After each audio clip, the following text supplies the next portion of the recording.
boa noite! Que bom receber você aqui em mais uma quarta-feira, em mais um dia de estudo bíblico. Porque quarta-feira aqui na Praia de Suá a gente se aprofunda mais na palavra do Senhor. E se nós olharmos para as quartas-feiras passadas, como a gente tem aprendido, né? Como Deus tem falado conosco. E uma das ferramentas que a gente tem aprendido também a estudar a palavra do Senhor é a novidade da semana passada, que é o quiz bíblico, né? Alguns irmãos falaram, mas foi fácil demais. Perguntas muito simples, realmente foi, mas foi só um aquecimento, só para os irmãos acostumarem. E agora, hoje, vamos partir para o nosso quiz bíblico um pouquinho mais difícil, mas ainda estamos no nível fácil, ok? Ainda estamos começando a se adaptar com essa ferramenta.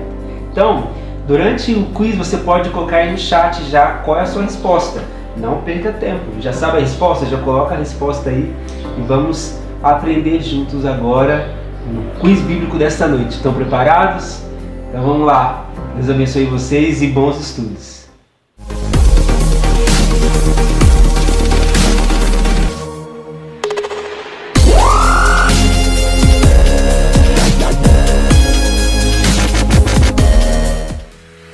Sejam todos bem-vindos ao nosso quiz bíblico. E hoje nossa temática será Velho Testamento. Vamos aprender coisas bem interessantes sobre o Velho Testamento. Então vamos lá?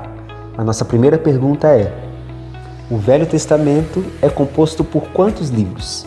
Alternativa A, 42 livros. Alternativa B, 39 livros. Ou alternativa C, 37 livros.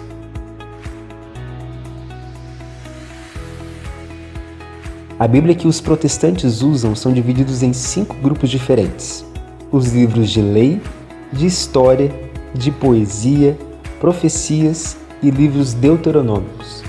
Ao todo, somando todos eles, se você respondeu a alternativa B, 39 livros, parabéns, é isso aí. São 39 livros no Velho Testamento. Vamos então para a nossa segunda pergunta desta noite. Em quais idiomas foram escritos o livro do Velho Testamento? Alternativa A, hebraico e aramaico. Alternativa B, hebraico e grego. Ou alternativa C, aramaico e grego.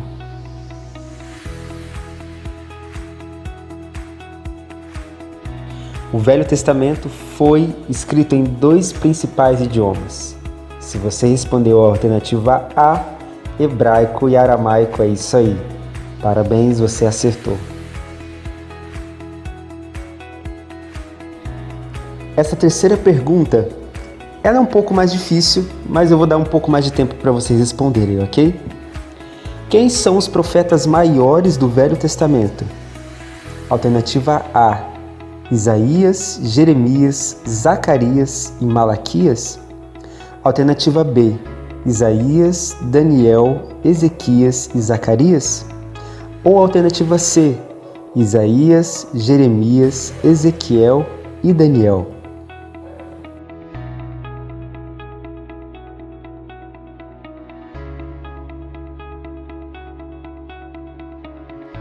Algo importante dizer é que os profetas maiores não são chamados assim pelo seu grau de importância. Não. Eles são chamados assim referente ao tamanho do livro da qual eles escreveram. Então, se você respondeu a alternativa C, Isaías, Jeremias, Ezequiel e Daniel, parabéns! Você acertou e eu recomendo. Leia esses livros que são uma bênção. Bom, pessoal, chegamos ao final de mais um quiz bíblico. Espero que vocês tenham aprendido um pouco mais sobre o Velho Testamento. Semana que vem nós voltamos agora com a temática do Novo Testamento. Que Deus abençoe vocês.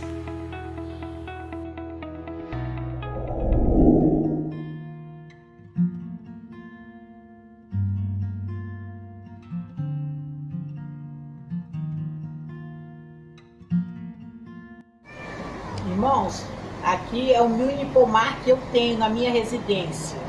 Toda ela é abençoada por Deus, mas esse canto aqui eu sinto mais perto de Deus. E quando as minhas frutas, as minhas árvores frutíferas estão lindas, e mesmo quando está triste também, eu glorifico a Deus.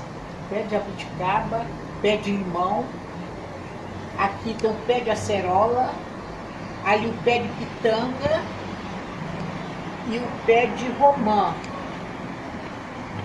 É uma bênção, porque os meus dias sempre são assim.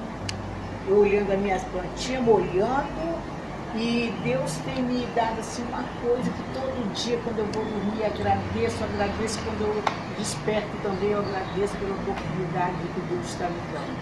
Então eu vejo esse confinamento, ficar triste, tudo eu glorifico ao meu Deus. Boa noite, minha irmãs. Então aqui tem meus trabalhos manuais que eu faço, tenho meu pé de café ali plantado, que eu plantei o café porque eu acho bonito. Mas Deus foi tão maravilhoso comigo, e o que eu colhi aqui, tá aqui, ó, 600 gramas de café pilado. Só falta torrar e eu saber o sabor desse café. E assim, meus amados irmãos, eu vou vivendo nesse confinamento, que eu não sinto estar no confinamento, porque a luz do dia, a noite, irmão, é uma coisa que eu não sei explicar. E para a nossa meditação, a lição que eu estudei hoje é Apocalipse 3, do versículo 12, que a quem vencer eu farei coluna no templo do meu Deus, e dele nunca sairá. Escreverei sobre ele o nome do meu Deus e o nome da cidade do meu Deus, a nova Jerusalém, que desce do céu do meu Deus, e também o meu novo nome. E que tem ouvido, ouça o que o Espírito diz à igreja. Irmãos, é nessa aqui que eu me sinto assim, Deus abençoando a todo momento nós. Eu não sinto assim abalada por nada. Eu sinto sim saudade dos meus irmãos em Cristo, saudade de um abraço, de estar ali na igreja, né? E esse tempo, estou aqui com meu esposo, ele precisa de cuidado, né? Tenho cuidado dele, Deus tem honrado que ele tem passado bem. E do mais, para mim está tudo bem. Desejo a vocês tudo de bom, sinto saudade dos irmãos. E deixa aqui um grande abraço, e a gente confiando que Deus é misericordioso, Deus ele tem muita paciência conosco, ele é maravilhoso. Obrigado, meus irmãos, uma boa noite, fica com Cristo, que eu também estou ficando com ele. Amém. Bom, os irmãos sabem que toda quarta-feira nós temos uma surpresa para os irmãos, uma forma de fazer os irmãos sentir um pouco mais próximos, de matarem saudade de algumas pessoas, né? E hoje eu tenho absoluta certeza que vai ser uma noite especial para muita gente vai relembrar muita coisa boa. Estou dizendo de um casal que é muito querido da igreja, que já passou por aqui. Eu infelizmente não tive a oportunidade de estar com eles, mas já me falaram que eles são maravilhosos, que a gente ia se dar super bem, e eu tenho certeza que você vai ser muito abençoado por esse casal. Eu não vou falar, eu só quero que você preste atenção em tudo que vai ser dito e tudo que vai ser falado e cantado essa noite. Olha só, estou dando um monte de dica. Mas já pegue a sua Bíblia, concentre-se naquilo que Deus tem para falar para você nesta noite, porque com certeza Deus vai tocar o seu coração. Então fique agora com a mensagem da noite, feita com muito carinho por esse casal abençoado. Deus abençoe. Boa noite, Praia de Suá. Boa noite, pessoal, tudo bom? Saudades dos irmãos. Que prazer estar aqui nessa noite, trazendo a palavra do Senhor, uma porção da palavra do Senhor, daquilo que Ele tem falado aos nossos corações. E a gente espera abençoar a vida de vocês nessa quarta-feira. E desde já peço ao Senhor para que o seu coração esteja aberto, seu ouvido esteja sensível à voz de Deus, ao seu coração nessa noite. Eu tenho certeza que Ele vai falar com você assim como Ele falou conosco. Amém? Então você vai abrir a sua Bíblia lá em Mateus 18, versículo 15 ao 22. Mateus, capítulo 18, versículo 15 ao 22. Amém ou misericórdia? Está lendo aqui a NVI, que é uma versão que a gente sabe que a igreja gosta. Os irmãos podem estar acompanhando com a gente. Se o seu irmão pecar contra você, vá e a sós com ele, mostre-lhe o erro. Se ele o ouvir, você ganhou o seu irmão.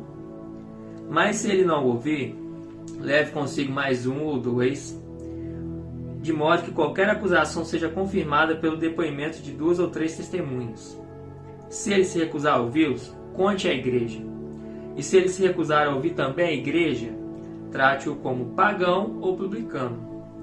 Digo-lhes a verdade: tudo que vocês ligarem na terra terá sido ligado no céu, e tudo que vocês desligarem na terra terá sido desligado no céu.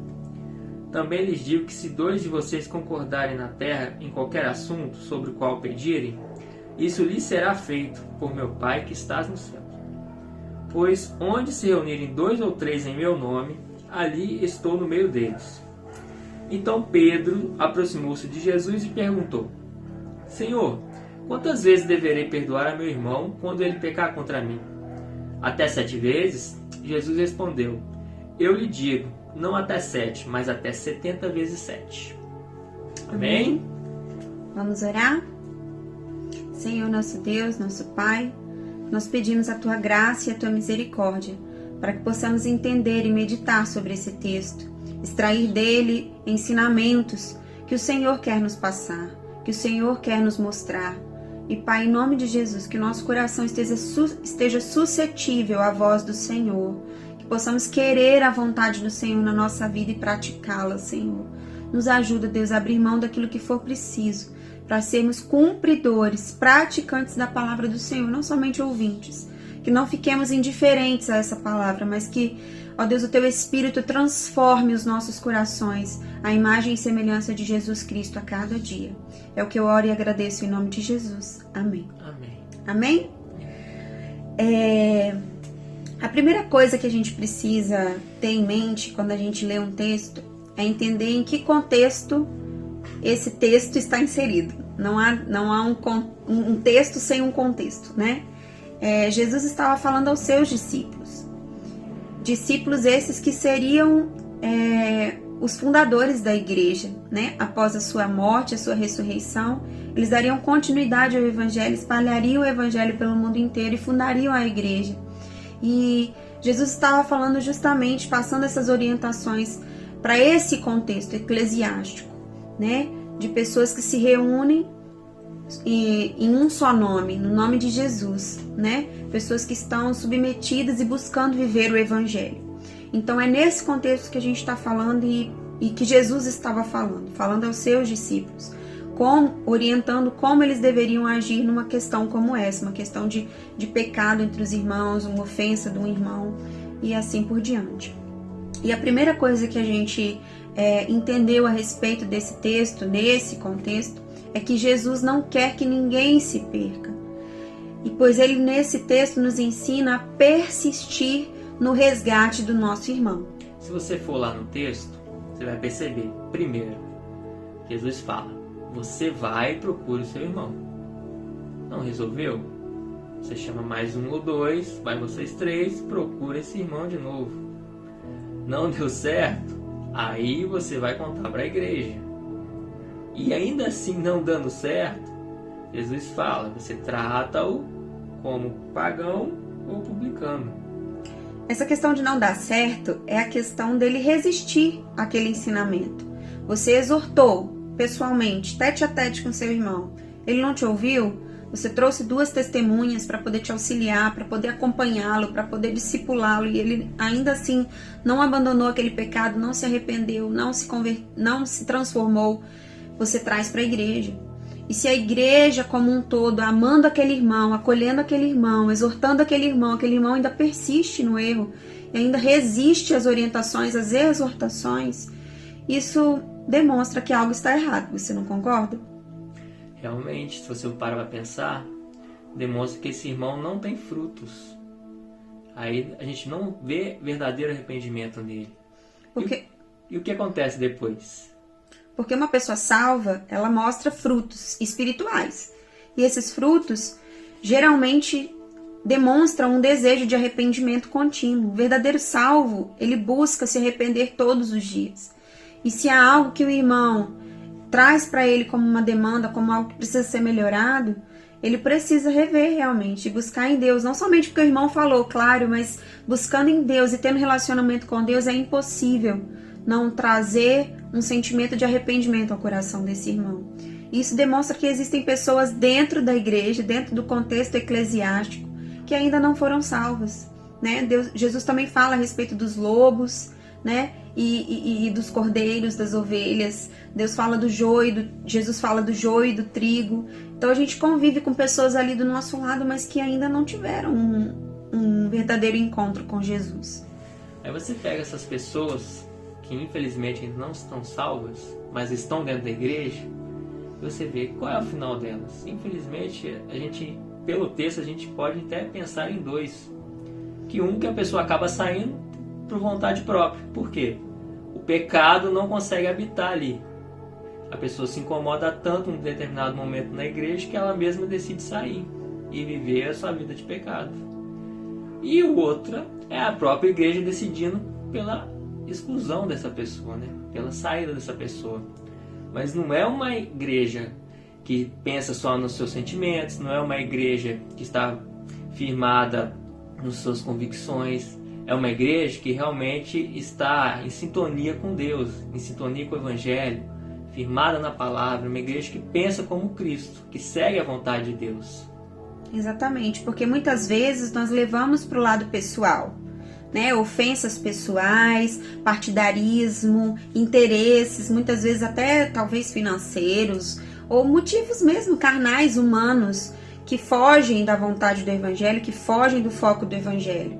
Mas se aquela decisão, se aquele comportamento daquele irmão fere o Evangelho de Cristo Jesus, e ele ainda assim não se arrepende, não se retrata, Jesus fala que, né, mais à frente ele fala assim, se 2 ou 3 estão reunidos em meu nome, ali eu estou no meio de vocês. Ou seja, se a igreja está revestida da mente de Cristo, se a igreja tem o Evangelho, a palavra de Deus como sua pauta, como seu regimento maior, como sua prioridade, como seu foco, não há como não fazer a vontade dos céus. Por isso que ele diz, tudo que vocês ligarem na terra, pensando no Evangelho, pensando na palavra de Deus, pensando naquilo que eu quero para vocês, é impossível não fazer a vontade dos céus também. Então será desligado também nos céus. Infelizmente, não há como ter salvação, não há como ter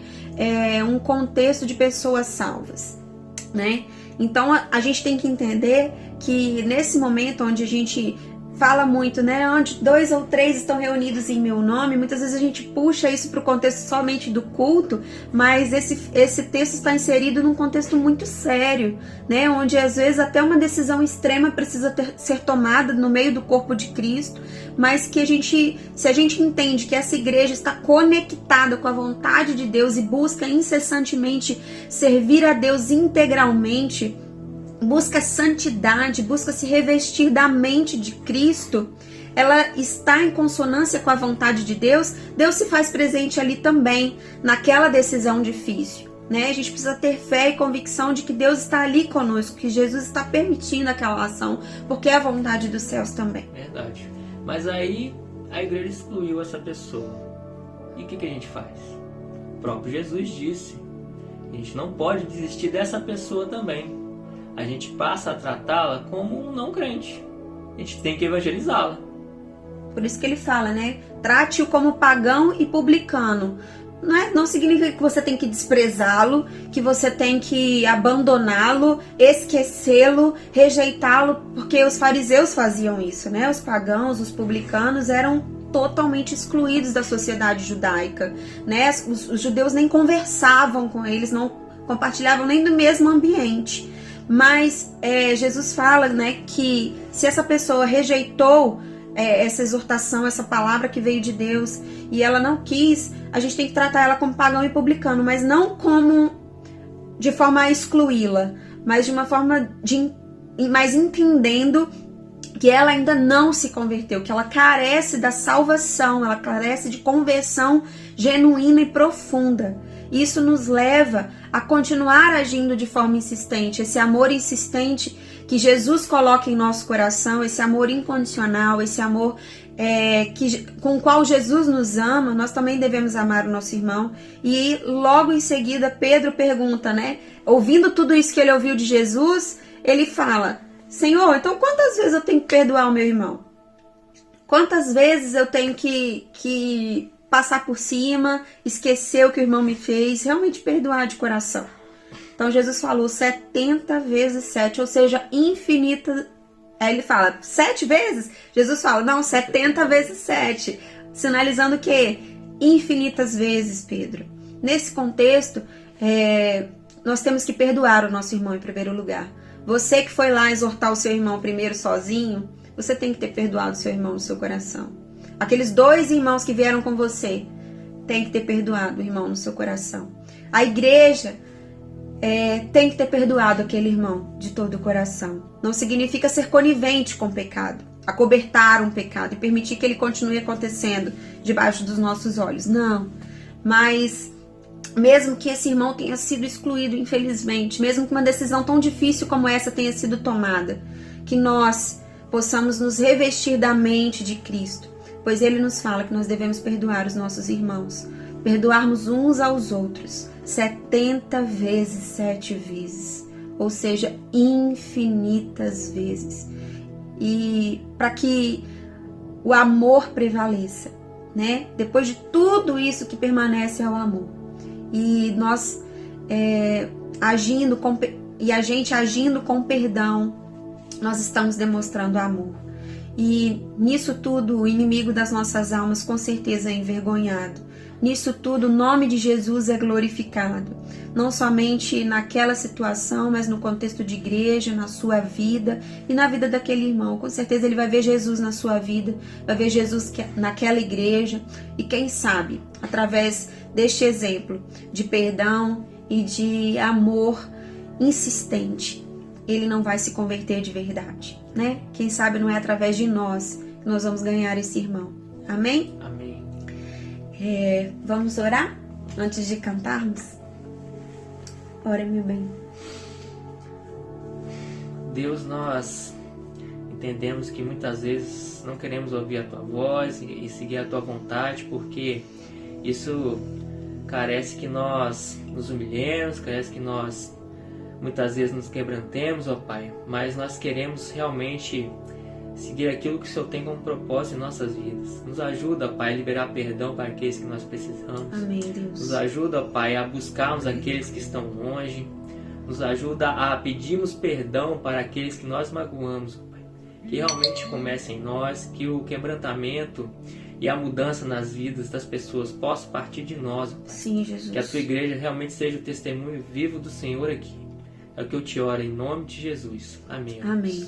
E se você precisa perdoar alguém, que você possa orar por isso, porque realmente não é fácil. Não é fácil esquecer, não é fácil liberar perdão, mas é necessário. Porque logo mais adiante Jesus traz a parábola do servo impiedoso, onde ele diz que esse servo, ele não perdoou da mesma forma que ele foi perdoado pelo seu Senhor. E com isso Jesus nos ensina que nós estávamos em pecado e os nossos pecados eram impagáveis. Nós não poderíamos pagar nunca pela nossa salvação e pelo nosso perdão. Mas Jesus pagou esse preço por nós. Ele nos perdoou primeiro. Então não há motivos, não há desculpas para que a gente também não perdoe, não se perdoe uns aos outros. Por isso tenha coragem, peça a Deus, ore, peça todos os dias, incessantemente, Senhor, me ajuda a perdoar, me ajuda a liberar perdão, não ter esse peso no meu coração, porque com o mesmo perdão com o qual o Senhor me perdoou, eu quero perdoar também. Amém? A começar em mim.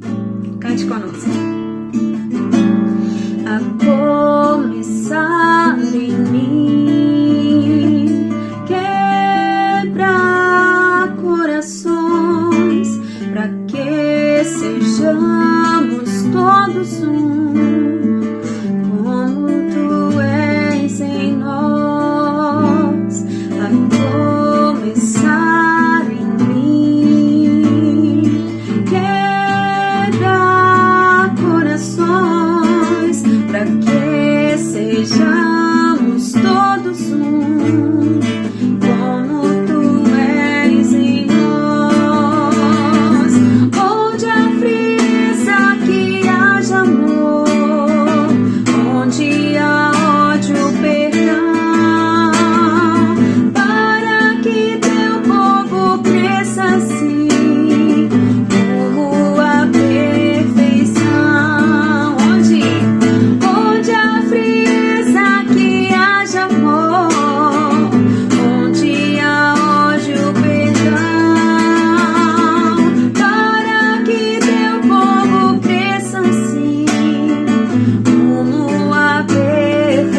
para que sejamos todos um, como tu és em nós.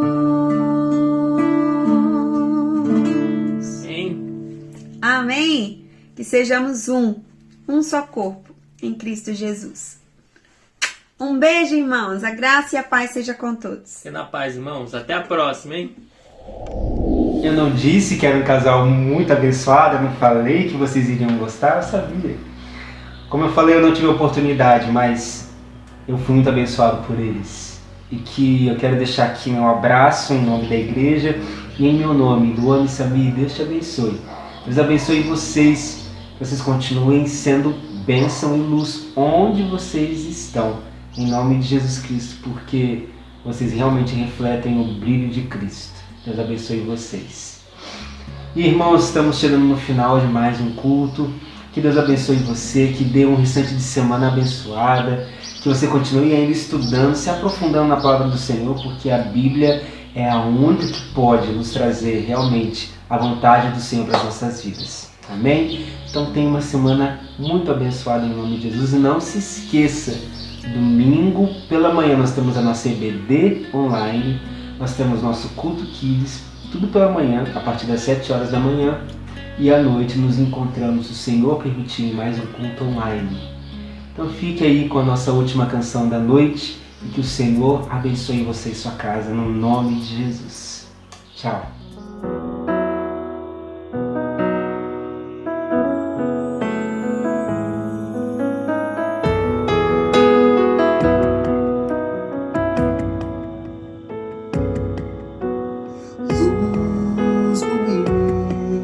Viestes à terra para que eu pudesse te ver.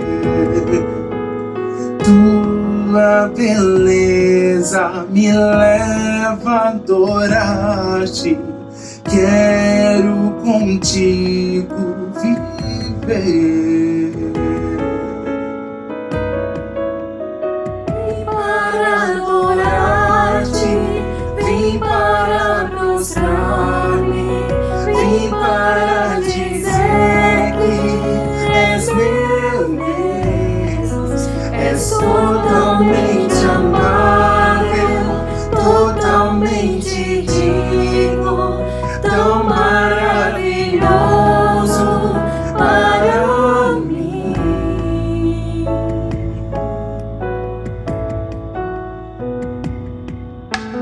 Eterno Deus, exaltado nas alturas, tão glorioso tu és. Humilde vieste à terra que criaste, para que eu pudesse viver. Vim para adorar-te, vim para prostrar-me, vim para dizer que és meu Deus, és totalmente amável, totalmente digno, tão maravilhoso para mim. Adorar-te, vim para prostrar-me, vim para dizer que és meu Deus, és totalmente amável, totalmente digno, tão maravilhoso para mim.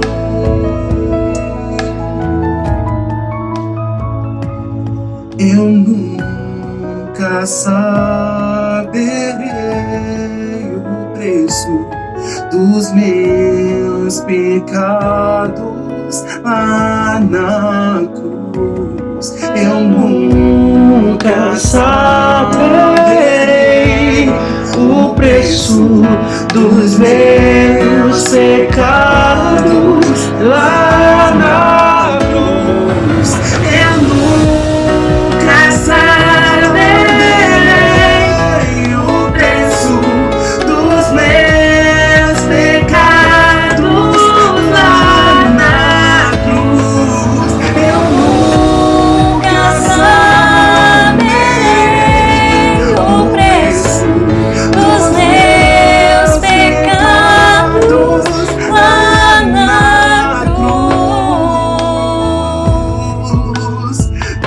para adorar-te, vim para prostrar-me, Vim para dizer que és meu Deus, és totalmente amável, totalmente digno.